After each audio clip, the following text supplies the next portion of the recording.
o sea, lo digo más por usted, a mí me da lo mismo, así que después te imagináis en los Pero va a tener comentarios. alta audiencia después en YouTube. Muchos Claro, likes. si a mí no Una me, clase diferente. si a mí no me interesa YouTube, si a mí, claro, esto ya, claro, si a mí... Ok, vamos a comenzar. Entonces, estimados todos, muy buenas tardes, esperando que se encuentren bien. Yo sé que este contenido lo habíamos dilatado desde hace harto tiempo porque habíamos dicho que le íbamos a hablar el lunes nos explayamos con remuneraciones. Dijimos que lo íbamos a ver ayer nos explayamos con el formulario 29, así que ahora supongo que ya saben hacer formulario 29, después no digan es que el profesor no lo vio ni nada, así que bueno, si no lo aprendieron, vean el video en YouTube y si no, después no pueden decir el profesor no porque hay de ti que lo hagan, hay de ti que me boicoteen así. Hoy día vamos a ver un tema de planificación estratégica porque puntualmente yo sé que ustedes ya han tenido asignaturas de administración y administración estratégica, sin embargo hay algunos temas que yo requiero que sean un poquito más aplicativos en relación a lo que tal vez vieron cuando eran más pequeños. Por ende, quizá yo vea las cosas de alguna manera en particular donde ustedes digan, oye, tal vez esto yo lo vi un poco más simple, usted lo complejiza más, y sí, puede ser, pero ya ustedes se supone que están en un nivel del cual les puedo exigir un poco más, considerando que ya están aprobadas las asignaturas pasadas, y a diferencia de conta e impuestos, yo sí tengo certeza que Juan Pablo vio todo lo que haya que ver. Así que, No podemos decir que no lo dijo. claro, ¿Puede ser? Ya. sí, sí, sí que me consta que Juan Pablo es de los docentes más explayados en su disciplina. Entonces, puntualmente cuando nosotros hablamos de planificación estratégica, yo sé que a nosotros nos cuesta un poco más, digo a nosotros los contadores porque nosotros somos personajes de números, nosotros somos personajes de cuantificación de cosas. Y acá puntualmente nosotros estamos hablando de información netamente cualitativa, donde la cualificación depende de perspectiva y por eso si uno ve los padres, por así decirlo, del management en este caso, son netamente o psicólogos y por eso si uno ve los estudios estadounidenses, hay muchos CEO a nivel de multinacionales que o son psicólogos, o son relacionadores públicos, o son actores, o son gente que uno dice, este sujeto no tiene los conocimientos de gerente, pero lo hace. Entonces, ¿cuál es la lógica acá? Hasta el momento, nosotros esto intuitivamente lo sabíamos de los años 40, de los años 30, ya un poquito más formalizado en los años 50, pero Michael Porter, que es el padre de la estrategia convencional, por así decirlo, fue una persona que dijo esto, nosotros lo vamos a llevar a ideas y conceptos concretos, ¿vale? No quiere decir cuantificables, pero conceptos concretos. Entonces, ¿cuál es la idea acá? Que todo producto que comercialice una empresa, producto o servicio, tiene dos tipos de enfoque y dependiendo del tipo de enfoque que yo quiera abarcar, puede ser a un mercado en concreto, puede ser el nicho. Esa es la gran característica. Entonces acá nosotros, ¿qué es lo que vamos a saber? Vamos a saber que el producto o el servicio yo lo puedo orientar bajo dos miradas, o una mirada, de la cual el producto o el servicio le voy a entregar algo diferente y en ese diferente, psicológicamente a la gente nosotros le hablamos de un concepto de exclusividad, donde la exclusividad es engañosa, porque la exclusividad puede ser que se perciba como exclusivo o yo diga que realmente es exclusivo. Esa es una manera de diferenciar un producto que yo voy a comercializar o un servicio. Cuando yo te hablo acerca de otra cosa, que yo podría orientar el producto o servicio a vender en mi mercado, sería bajo una mirada de vender barato. Y para vender barato se entiende que yo gano por volumen. Y en el caso de ganar por volumen implica que yo tengo que lograr que a mí me cueste poco para poder venderlo en un precio más bajo para ganar ese volumen que yo quiero. Y misma lógica, si yo me hablo acerca de ese concepto de vender barato, yo lo puedo vender barato al nicho o en ese caso lo puedo vender a todo el mercado. Por ende, Michael decía, eso que tú sabes, nosotros lo vamos a llamar la famosa estrategia genérica, donde nosotros nos vamos a enfocar que ese producto o servicio tú lo vas a diferenciar, y cuando nosotros hablamos de la diferenciación, nosotros hablamos de la diferenciación con acceso a todo el mercado o una diferenciación con acceso a un nicho en particular, ¿vale? No es que sea uno mejor que el otro, es así. O yo podría decir que yo me voy a enfocar en el costo bajo, y en ese costo bajo, o me voy a enfocar en vender a todo el mercado de manera barata, o a un nicho del cual yo quiera entregarle el concepto barato. Y ustedes lo ven en todo ámbito. Acá mismo, en este edificio, en el primer piso, hay un Starbucks, y el Starbucks uno dice ya, ok, le vende café, ¿vale? No caigan en esa pomada de la experiencia, pura vaina hippies, ni convencional. Puntualmente, Starbucks te vende el café, pero el factor diferenciador por el cual el café que lo podríais comprar en el Oxxo por 2 lucas, que te lo vendan en 5, tiene el sentido de que te entrega una diferenciación de la percepción de exclusividad. Percepción que te pidan el nombre, percepción que te traten bonito, percepción que te puedes sentar en unos sillones cómodos a cargar el teléfono, etc. Y eso es abierto a todo el mercado. No se hace una distinción de personas que sí, personas que no. Ahí nace lo que nosotros vamos a llamar la diferenciación enfocada a todo el mercado. Podríamos hablar, por ejemplo, de el lujo, entiéndase, por ejemplo, Rolex o lo que ustedes quieran decir. En ese caso en particular, nosotros nos vamos a enfocar a un segmento, que es el segmento de alto poder adquisitivo. Por ende, nosotros hablamos de la diferenciación segmentaria, ¿vale? Que no todos tienen acceso a eso, solamente algunos serían esta figura.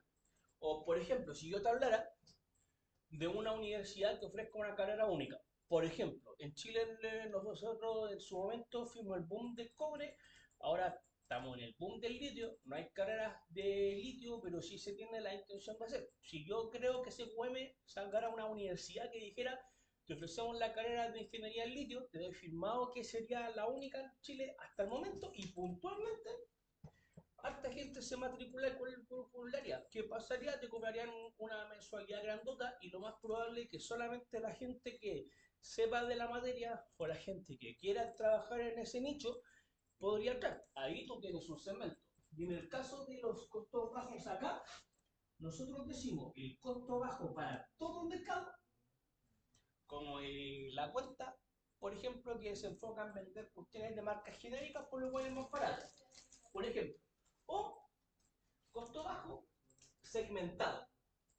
Por ejemplo, la leche purita, que si yo quisiera comprar la purita, no es tan de fácil acceso, aunque parezca, no la van a pillar en el supermercado, y lo demás se pillan los Cefavi en esas instituciones de salud. Entonces uno dice, se entiende que está enfocado a ese nicho en particular, que es la gente que no tiene el poder adquisitivo para poder adquirir un producto de otra marca, por ejemplo.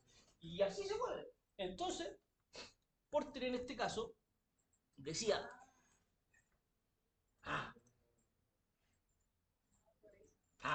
Porter decía, ah, Porter decía que para los costos, acá hay como algunos checklists de ayuda que para qué los vamos a leer, pues si ustedes lo leen, o sea, para qué lo voy a leer yo, ustedes no necesitan la PPT subida el lunes, supongo que ya la han visto ya. Acá se supone que sería el enfoque de los costos como un checklist para decir, ok, esto me da señales de que mi producto industria está enfocado acá. O si nosotros buscamos ser percibidos como exclusivos o ser exclusivos, también su listado para que ustedes lo puedan ver. La típica pregunta que se hace en administraciones, ¿se pueden hacer ambas? Porter dice que no, pero se hacen otras cosas para abarcar ambos mercados. Y tiene sentido, porque pasa que si nosotros hablamos de la diferenciación se enfoca en la percepción de exclusividad. Entonces, si yo me enfoco en la percepción de exclusividad y vendo una marca a un segmento de costo bajo y a un segmento de diferenciación, me genera una incongruencia con la gente. Por ejemplo, la gente que compra iPhone acá, puntualmente si yo vendo un iPhone, un teléfono que te vale no sé cuánta plata, la gente que lo compra dice, ok, no, yo me compro el iPhone por el posicionamiento y estatus que me da, y si yo saco un iPhone a 150 lucas y otro lo compra, el que lo compraba con el propósito de ser diferenciado dice no tiene sentido, pues si toda la gente tiene la percepción de estatus como que no existe en este caso. Entonces, bajo esa mirada, no se puede. No te dicen un oro rotundo, porque en algunos casos se parece que ha existido, pero no se puede. Lo que sí plantea aporte que no son compatibles, entonces, si una empresa quiere abarcar ambos mercados, ¿qué es lo que hace? Te saca dos marcas diferenciadas. Y ahí ustedes lo pueden ver como el líder con la cuenta, que es del mismo dueño, pero se supone que el líder se enfoca en una cosa que la cuenta en otra. O por ejemplo el Jumbo, que uno va al Jumbo y uno ve que, por ejemplo, todas las filas tienen un cajero, o la mayoría. Esa es una estrategia, porque uno dice, voy apurado, yo sé que en el Jumbo, en la fila me voy a demorar menos que si hago la fila en el líder, por ejemplo. O puntualmente, en el mismo caso, que si yo digo, oye, pero el Jumbo igual es caro porque tiene la marca exclusiva y los demás, voy al Santa Isabel, que tiene como productos parecidos, pero a costo más bajo. Esa es la lógica con la cual uno crea las dos marcas para abarcar ambos mercados, pero deben tenernos en cuenta. Entonces, ¿cuál es la primera pega que ustedes tienen que hacer acá? En base a su proyecto, poder identificar en qué mercado están. Que supongo ya lo tienen más o menos claro. Posteriormente, ¿cuál es la gran pega acá?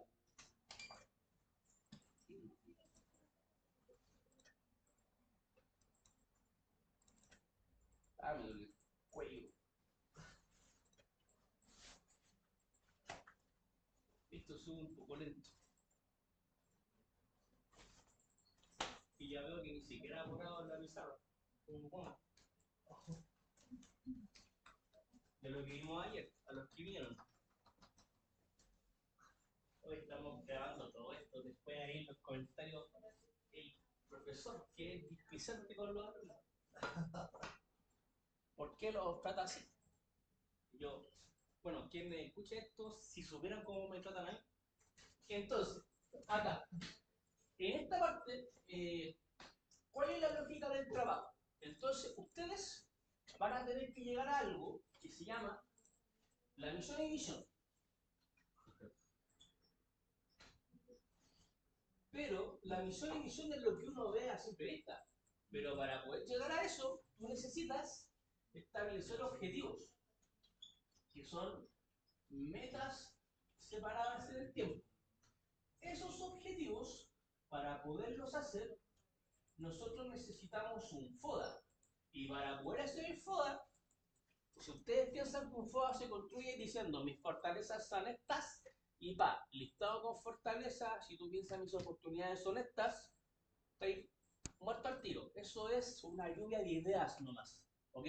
Puntualmente para poder llegar al listado de las cosas, nosotros tenemos que hacer un análisis del macro entorno, que hay herramientas para eso, como el PESTA, PESTRIC, como le quieran decir. ¿Análisis de qué propósito? Del macro entorno.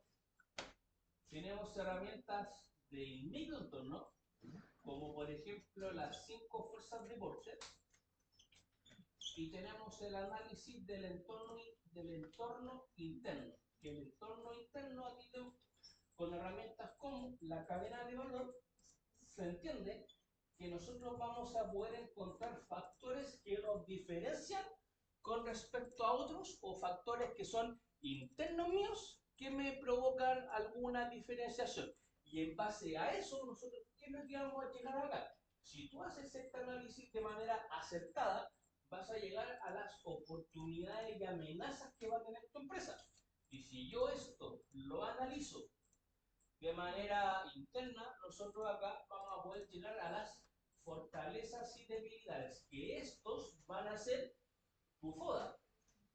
Y acá tal vez yo me voy a meter en algo que quizás no hayan visto, pero lo voy a ver yo, y el FODA, por defecto, depende del contexto al cual le estamos entregando la información al receptor.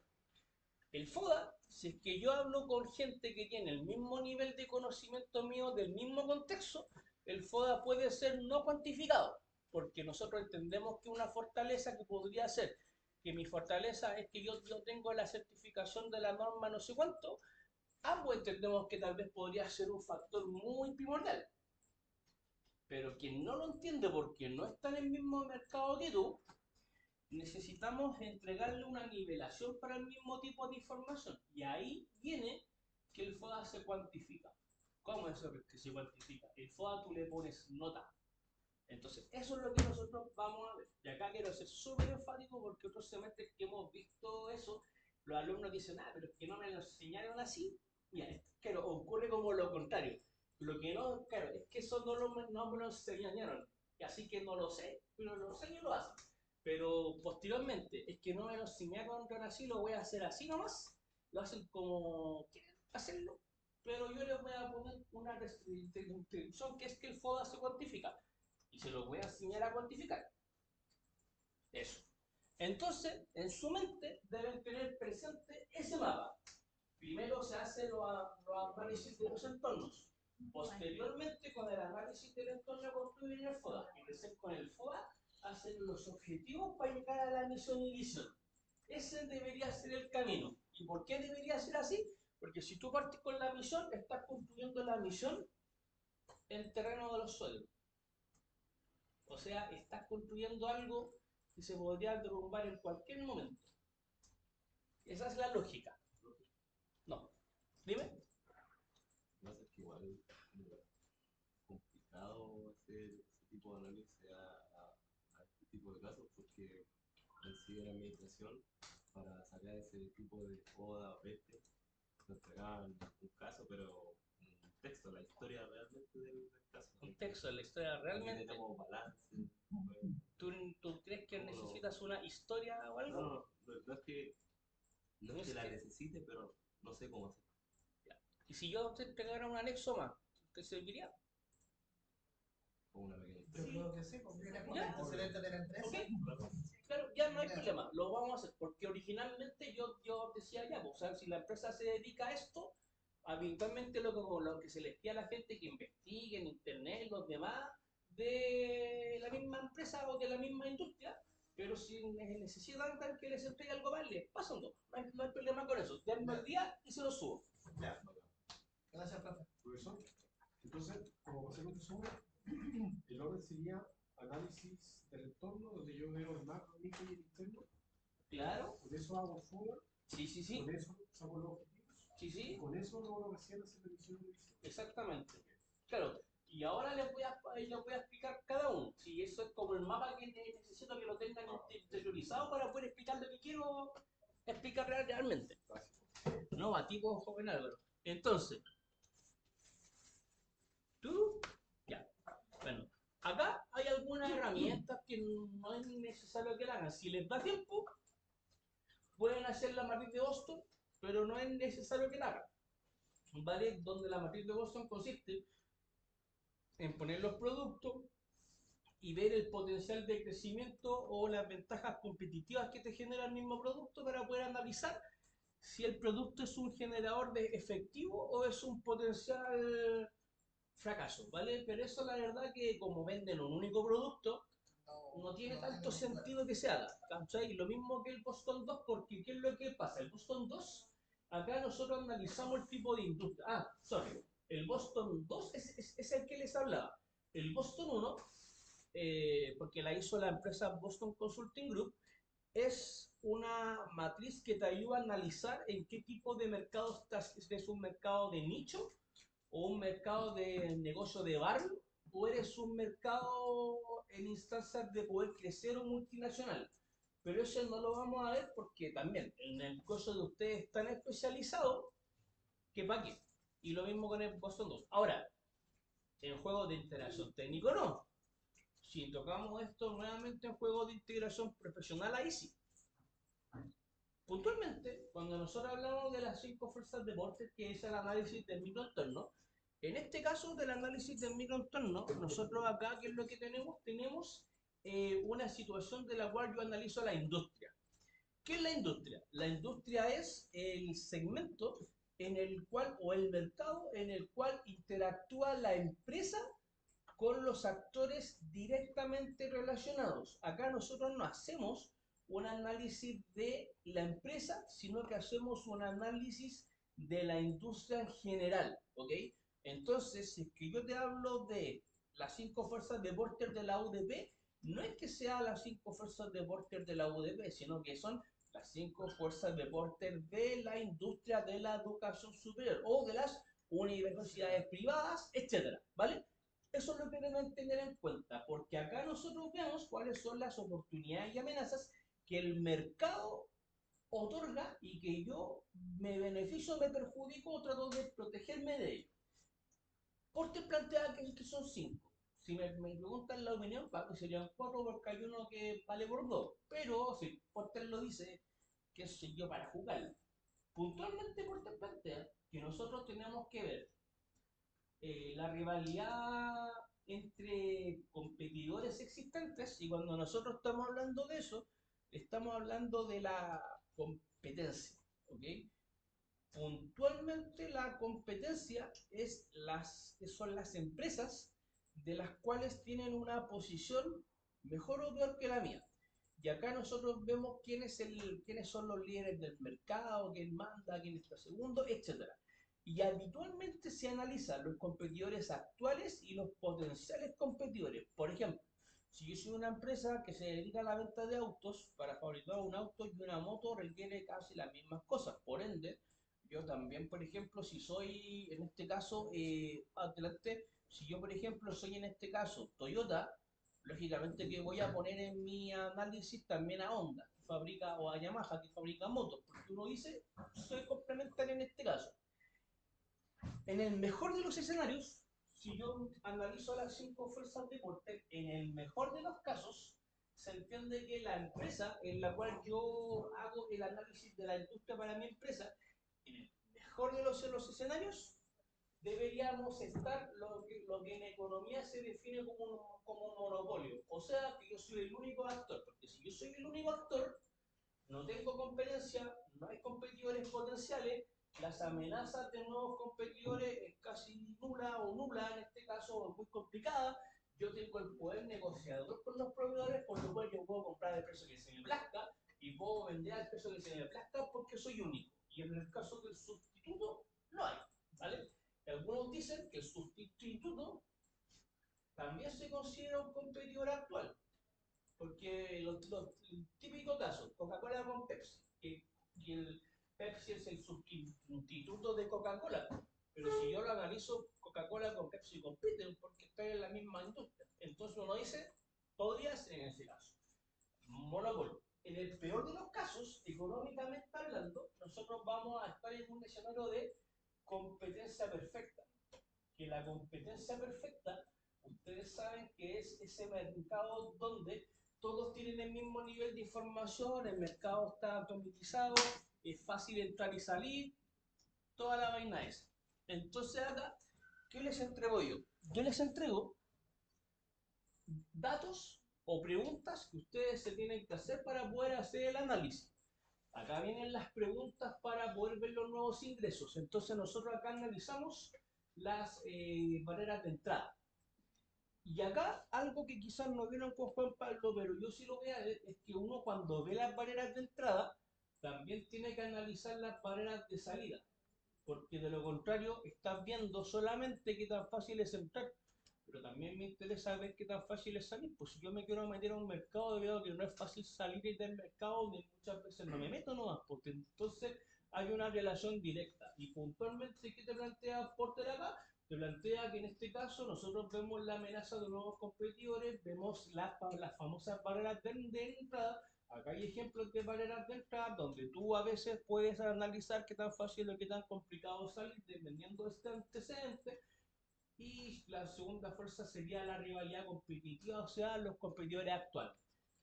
Qué tan fácil es entrar en el mercado, los que ya entraron que tan fácil es competir. Y puntualmente hay que ver la salida. De acá hay una relación que vieron en finanzas.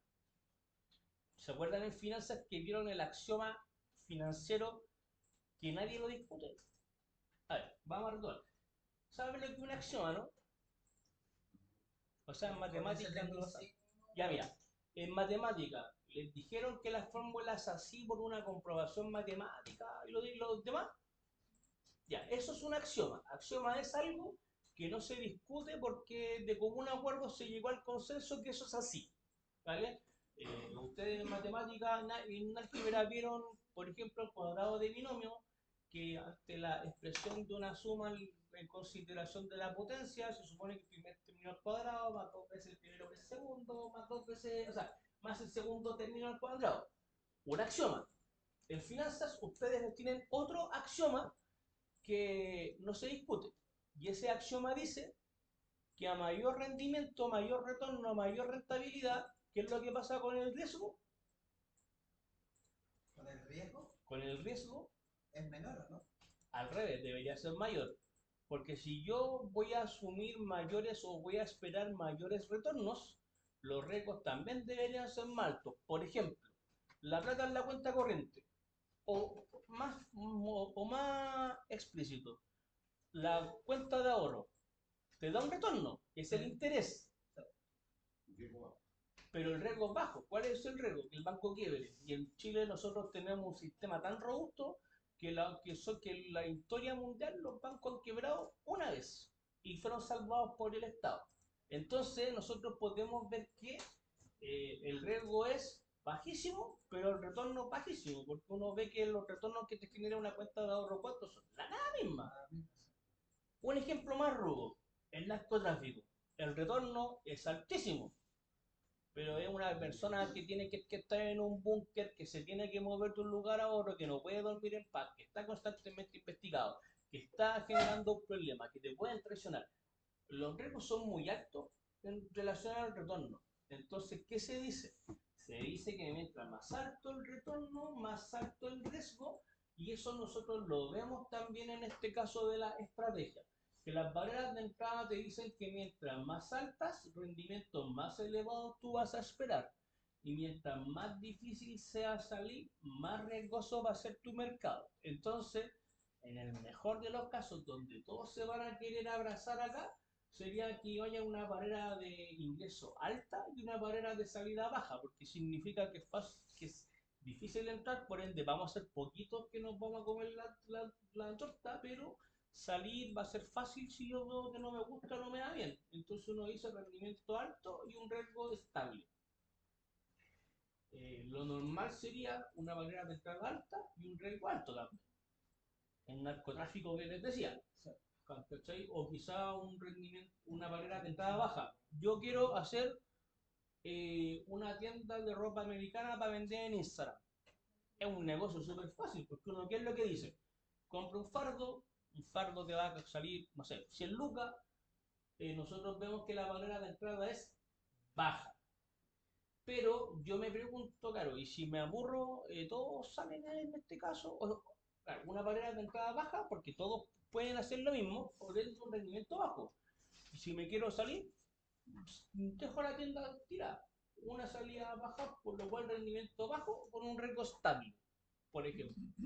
Yo soy una empresa de luz. Las barreras de entrada son altas. Las barreras de salida implica que tengo que venderle la empresa a otro. También es alta. Por ende, rendimiento elevado ya arriesgado. Y ese es el análisis que ustedes tienen que ver.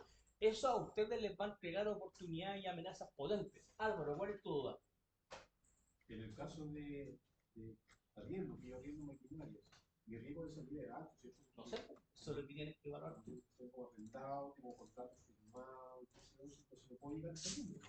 Eso lo tienes que evaluar tú. Claro, es que en realidad hay que analizar la industria más que Por eso, claro, por eso la idea hubiera sido que ustedes hubieran buscado cómo se llama, cómo se mueve de eso, pero igual soy empático con Bastián de que tienen razón al decir, oye, igual tenemos poco tiempo, no sé qué más, así que yo les voy a subir un anexo con la información del mercado que ustedes puedan hacer los filtros. Tienes cara de duda, Fernanda, ¿cuál es tu duda? Posteriormente, la tercera fuerza serían los productos sustitutos, que en este caso los sustitutos son el producto que es como el equivalente al que yo estoy vendiendo o al servicio que estoy prestando. Se considera un competidor, aún así, pero no es el mismo tipo de competidor que la competencia actual, porque el tipo puede competir conmigo, pero no lo hace, ¿vale? Pero igual sirve como alternativa.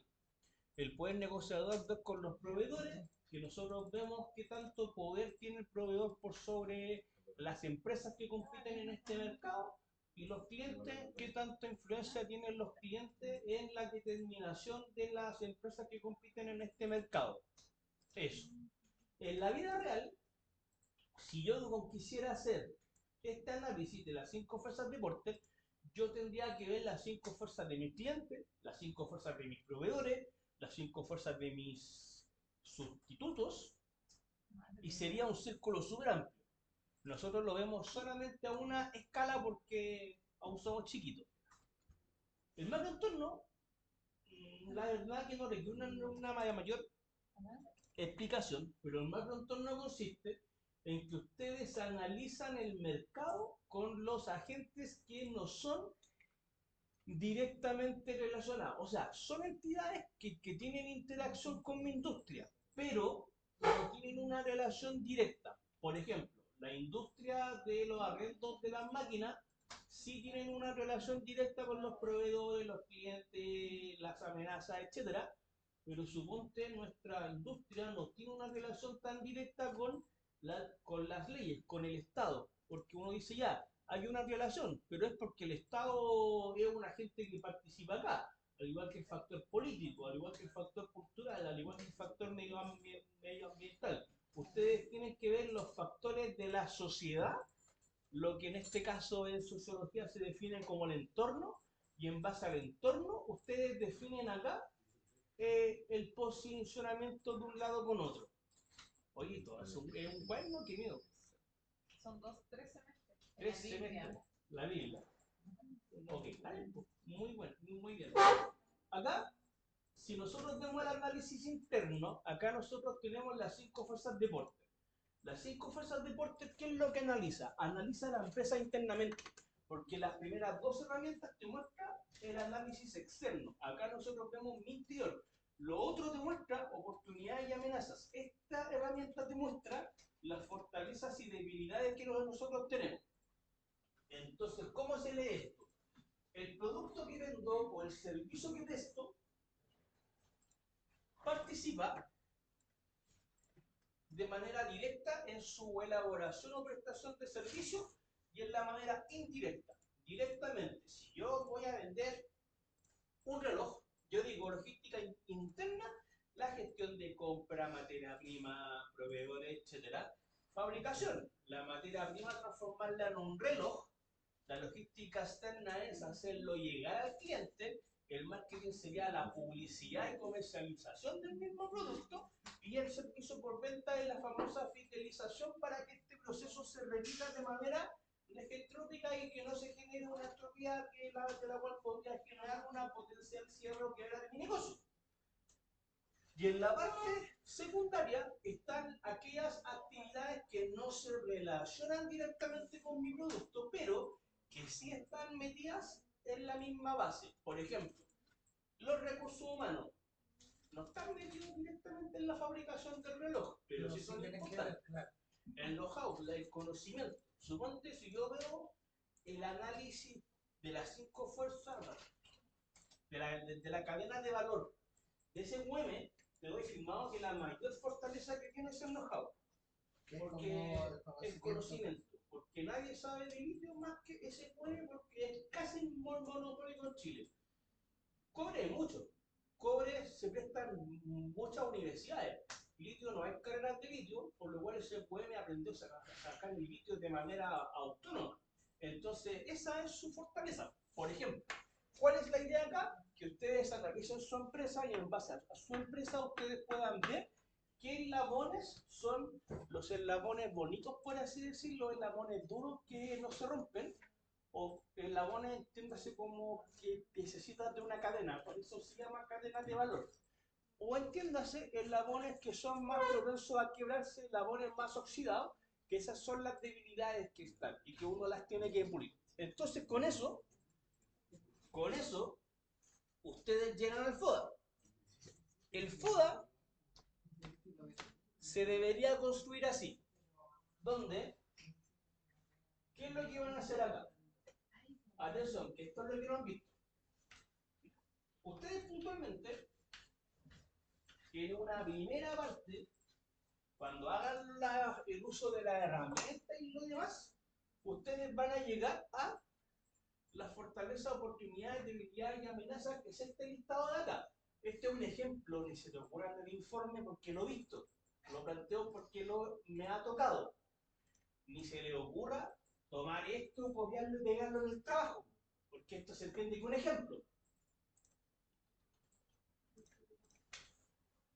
Y lo estoy grabando para que vean. Y siempre yo le agrego una columna más, porque el alumno que no vino y copia y pega esto, más encima lo copia mal, porque no le copia lo que yo le voy a agregar acá. Acá ustedes, en esta línea, le crean una columna más. En esta columna más, ustedes indican si el factor es amenaza, o es oportunidad, o es fortaleza, o es debilidad. ¿Cómo llegan a este listado? Con las herramientas que acabamos de conversar. Cuando lleguen a ese listado, ustedes al lado le ponen el factor que es. Algunos factores podrían ser verdaderas amenazas, pero una amenaza no tan importante como otra. Entonces, ¿qué es lo que nosotros tenemos que tener en consideración acá? Que la amenaza tiene que tener una nota. Entonces, al lado viene lo que se llama la relevancia. ¿Y qué es la relevancia? Yo acá voy a tener que decir qué calificación le pongo a la variable que estoy analizando. Por ejemplo, dificultad de alcanzar el costo bajo requerido para poder competir. Ya, yo eso lo consideré una amenaza.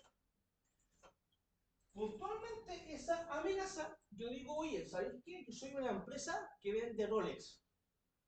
Pillar un costo bajo, como que me importa pocaso, porque mi ganancia está definida con la exclusividad. Entonces, que me suban la materia prima, vendo más caro el producto y me lo van a comprar igual. Entonces, nivel de relevancia, uno en este caso, porque es algo que me importa pocaso.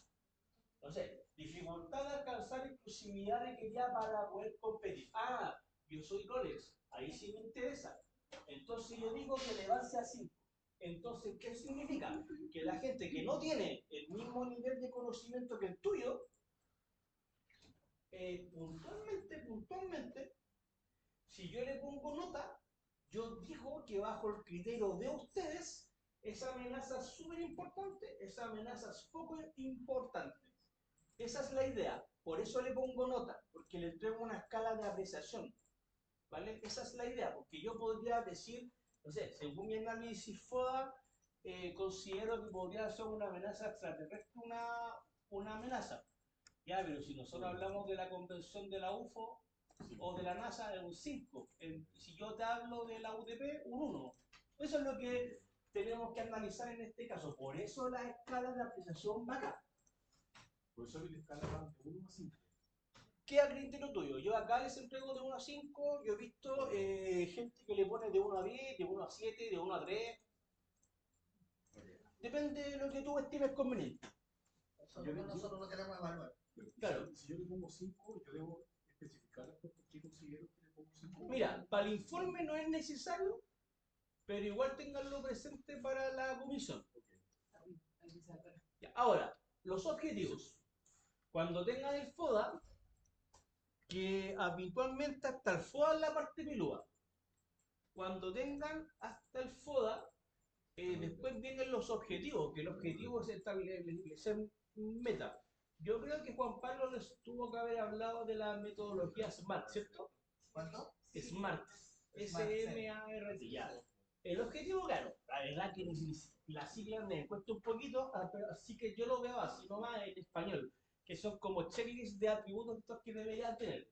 El objetivo claro, conciso, o sea, que todo el mundo lo entienda y que sea breve, o sea, no tan largo, quizá puede ser un poquito explayado, pero eso. Tiene que ser por escrito. Y ustedes van a decir, ¿cómo por escrito? Porque hay objetivos que la gente dice cuando entra a trabajar en un negocio. Nuestros objetivos son estos y se dan de boca a oído. ¿Cómo que no? Y se dan de boca a oído, ¿vale? Tiene que ser por escrito. El objetivo tiene que ser bien definido en el tiempo y espacio y aparte tiene que ser cuantificable y medible. ¿Qué significa esto? Que yo tengo que corroborar que se cumple mediante métricas que son cuantificables. Queremos aumentar 10% de participación de mercado. Listo, perfecto. Cuantificable y medible. Pero ese objetivo cuantificable y medible tiene que estar definido en el tiempo y espacio. Muchas veces pasa que hay gente que lo cuantifica, pero no le pone el tiempo y espacio. Quiero aumentar mi participación de mercado en un 10%. Pasan 25 años y yo digo, aumentó mi participación de mercado en un 10% después de 25 años. Oye, pero yo eso lo quería en 2 años, no. Ah, tiene que ser tiempo y espacio. Oye, en 2 años y en Santiago lo menos. Tiempo y espacio. Coherente con los objetivos globales y las demás unidades. Nosotros aún somos chiquitos, pero habitualmente, ¿qué es lo que hacen las empresas más grandotas? Cuando hacen esto, hacen lo que se llaman las famosas unidades estratégicas de negocio, donde dicen qué producto vendo, a qué tipo de cliente les vendo y hacen una especie de match y generan unidades. Y cada unidad tiene sus objetivos, su pequeña misión, su pequeña visión, que tiene que estar alineada con la corporativa. Nosotros no lo vamos a ver así, lo vamos a ver a nivel de empresa, que aparte vendemos un único producto nomás. Eso. Se dice que el objetivo tiene que ser difícil pero posible. Yo cuando estudiaba auditoría, hace muchos años atrás, yo estudié el 2009 y salí el 2013 de auditoría. En esos años habían profesores que parece que eran del libro, que nunca habían trabajado en la vida real en este caso, y planteaban que el objetivo debía ser utópico. ¿Y qué significa utópico? Que nunca va a ser alcanzable. Y eso está pésimo, porque si yo le entrego un objetivo utópico, ¿qué es lo que piensa la gente? La gente dice, oye, si nunca lo voy a cumplir, ¿para qué voy a estar así haciendo la pega? Pues si no vamos a cumplir el objetivo, nos relajamos. En cambio, si yo te entrego un objetivo que tiene que ser posible, que te va a costar, pero tiene que ser posible, ¿qué es lo que hago? Puedo establecer controles, puedo establecer direcciones, puedo establecer comunicación con las partes, te puedo establecer metas en este caso, puedo hacer cosas, ¿vale? Por ende tiene que ser estimulante. ¿Qué significa? Que yo tengo que ver el sentido de la gente y en base al sentido de la gente también que entendamos cositas y con responsabilidades fijadas claramente. O sea, que yo tengo que saber quién es la persona a cargo de esto y en el caso que el objetivo no se cumpla, saber echarle la culpa al culpable en este caso, valga la redundancia. No sé, como el gerente de finanzas, Exactamente. gerente de producción. Por eso es con responsabilidades fijas. Claro, no a un nombre como Álvaro tanto, sino que el cargo. Al área, o sea, Al área, cargo, etc. Claro. La misión. Acá, mito que piensen que la misión es generar beneficios. No, no, no. Si tú haces bien tu pega, los beneficios van a caer solos. Seas empresa con fin de lucro o sin fin de lucro, porque ¿qué es lo que busca una empresa sin fines de lucro? Busca ganar plata. Pero que, profe, las empresas sin fines de lucro no ganan plata. No, tienen que ganar plata. Si no ganan plata, no subsisten. Lo que pasa es que los beneficios permanecen en la empresa, no se los llevan los dueños. Eso es algo sin fin de lucro. ¿Por qué no le pega a su compañero? Eso es algo sin fin de lucro. Eso, ¿vale? Pero nunca va a ser generar beneficios la misión, porque estáis súper equivocados, tanto a nivel personal, profesional, empresarial.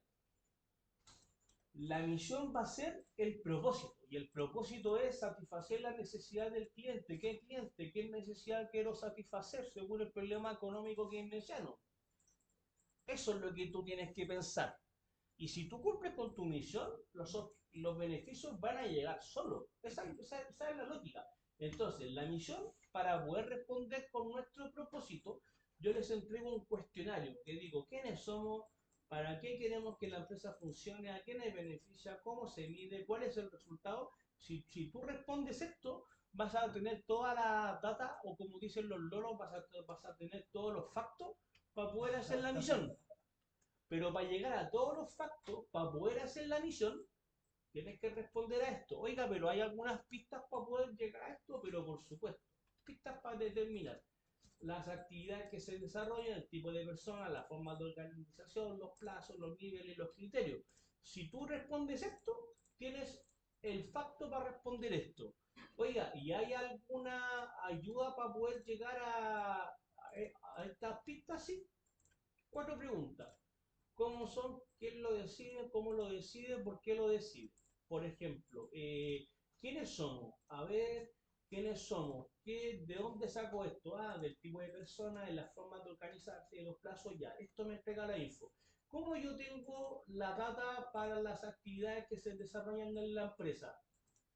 ¿Cómo son las actividades? ¿Quién decide las actividades? ¿Cómo deciden las actividades? ¿Por qué se deciden las actividades? Ah, los plazos en los cuales se trabajan y se plantean los objetivos. Los plazos. ¿Cómo son los plazos? ¿Quién decide los plazos? ¿Cómo se deciden los plazos? ¿Por qué se deciden los plazos? Respuesta para responder esto. Respuesta para responder esto. Respuesta para llegar a la misión.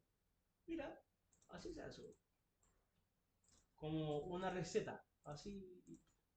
Y receta de repostería, porque si fuese receta de plato típico, tú puedes moldear un poquito. Acá es receta de repostería porque no se puede pasar en ni un gramo para llegar a la respuesta exacta. Eso. ¿Alguna duda? ¿Todo bien? Joven Álvaro. Está bien complicado. No, sí, mira, sí, yo sé que eso era así, pero lo que pasa es que, ¿cuál es el problema? Espérame un poquito, Álvaro. Nosotros somos auditores y puntualmente al auditor, cuando le enseñan estas cosas de management, dicen, pero son, perdonando la expresión, yo me hago responsable de lo que digo. Puras pajas. Uno dice, pero va, que tanta puro hippie hablando de negocio. Y en concreto no son puros hippie hablando de negocios. Lo que pasa es que esos conceptos que son abstractos, para un ingeniero comercial, tiene sentido. Nosotros somos gente de ciencia y va a sonar súper duro. Pero como somos gente de ciencia, nosotros trabajamos con temas duros y a nosotros nos interesa que nos entreguen las cosas concretas, concisas. Aquí tú tienes las cosas concretas, concisas. Se ve así porque uno dice, oye, pero es que son como muchos pasos. Paso uno, paso dos, pero es porque nosotros, eso que ustedes ya vieron, yo se lo entrego ordenado en estructura. Y yo no voy a hacer soberbio de decir esto lo hice yo. Este lo hizo Lorente, no me acuerdo cuánto la pidió, que un profesor del Centro de Estudios Financieros de España. Que él siguió el trabajo, contador igual que nosotros, de tomar esos conceptos abstractos y bien llevarlos acá. Y como fui alumno de él, dije, esto me hace sentido, cuando viví en España. Álvaro, ¿cuál es tu duda? Cuando hago el FODA, Cuando el FOA, que hago 4 leyes, ¿no? Lo interno son la fortaleza y la lo debilidad. interno, las fortalezas, debilidades, Claro, ¿sí? y a cada fortaleza y a cada debilidad yo le pongo un número. ¿Cierto? Y a la amenaza y Claro, oportunidades y después también. cuando hago el análisis externo de la amenaza y la oportunidad, También, también le agrego también. un número. Obvio, Ok. obvio, todo O sea, tiene que ¿cuánto ser te- cuantificado. Sí. Profe, pero el número, ¿qué significa? El número es que tan importante o que menos importante es la variable para mí. O sea, que uno es como el mínimo y 5 es el máximo. Claro. Eso, Una encuesta. sí, con una apreciación. Por eso se le llama escala de apreciación, más que rúbrica o demás. Y por eso se le dice que le vamos a poner nota. Y digo, oiga, pero ahí dice DAFO. Sí, pero es que yo darlo en COA. Por eso en vez de FOA, darlo en DAFO. Ah, o nadie se dio cuenta de eso. Mira, como son, ni siquiera me estaban pescando. No, DAFO. si yo justo iba a hacer la ¿Que por qué el DAFO? No, porque es para imponer el